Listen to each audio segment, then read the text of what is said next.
कर देता है तो उसको बार बार गिनाता है मैंने किया है, और अगर पाप कर देता है ना तो फिर वो कहता है भगवान की इच्छा थी, हो गया, मैं क्या करूं। कलयुग में बहुत से दुर्गुण होंगे, कोई व्यक्ति सत्य नहीं बोलेगा महाराज, कोई सत्य बोलेगा नहीं। कलयुग में क्या क्या दुर्गुण होंगे।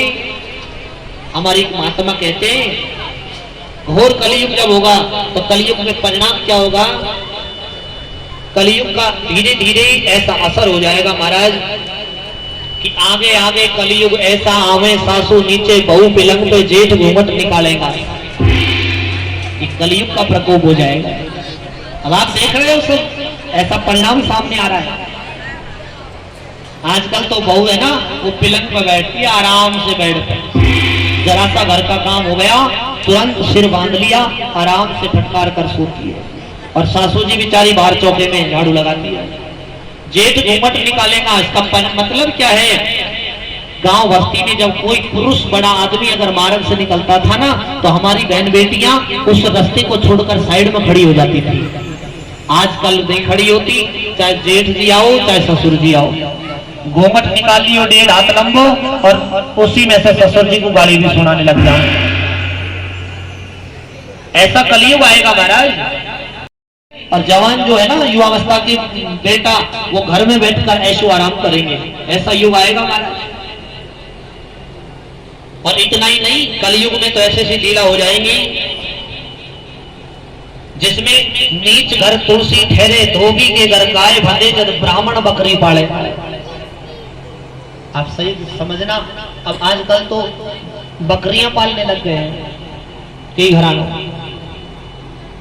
इतना ही बताया है और कहा गया है, आचार्यवर्ग ने कहा है कलयुग की घोर कलयुग जब प्रारंभ हो जाएगा महाराज, जिसमें तेजहीन ब्राह्मण हो जाए, शस्त्रहीन क्षत्रिय हो जाए, जब शूद्र राज चलावे तो इंद्र घर जल का टोटा हुए, इंद्र भगवान के जल का भी कमी आ जाएगी, अकाल पड़ने लग जाएगा महाराज कलयुग में। मैली कुचैली रहे सुहागन और विधवा लाख श्रृंगार करेगी।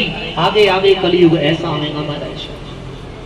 परीक्षित बोले बस बस महाराज, मैं कलयुग की बात नहीं सुनना चाहता। अरे कलयुग में सारे दुर्गुण ही दुर्गुण है, कोई अच्छा भी गुण होगा महाराज इसमें। बोले एक गुण इसमें सबसे अच्छा है। सतयुग त्रेता द्वापर में लोग हजारों वर्ष तप करते थे, यज्ञ करते थे, फिर भी भगवान का दर्शन नहीं होता था। और कलयुग में भगवान का दर्शन बड़ा सुलभ है। एक ही सदगुण है, वो सबसे अच्छा गुण कौन सा है। कलयुग केवल नाम आधारा, सुमर सुमर नर उतरहि पारा।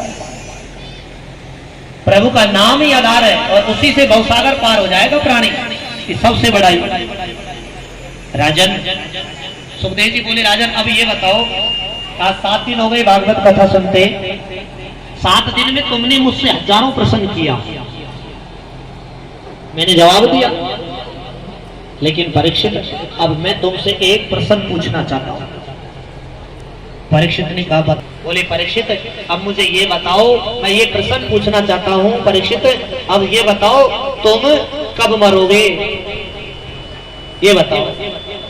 भाई 7 दिन तुमने हजारों प्रश्न किया, मैंने जवाब दिया, अब मैं एक ही प्रश्न पूछूंगा, ये बताओ परीक्षित तुम कब मरोगे। कितना सारांश, पूरी भागवत का कथा का सारांश पूछ लिया।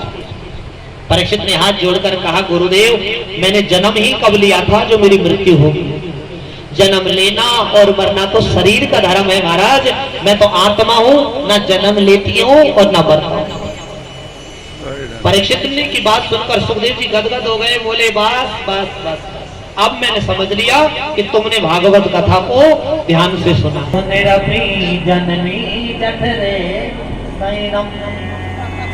बार बार जन्म लेना, बार बार मरना, ये सज्जनों इस शरीर की गुरुवर आपके चरणों के कोटि कोटि प्रणाम। सुखदेव जी महाराज कुछ दूर गए और वहां से जाकर के परीक्षित समाधि लगाकर बैठ गए।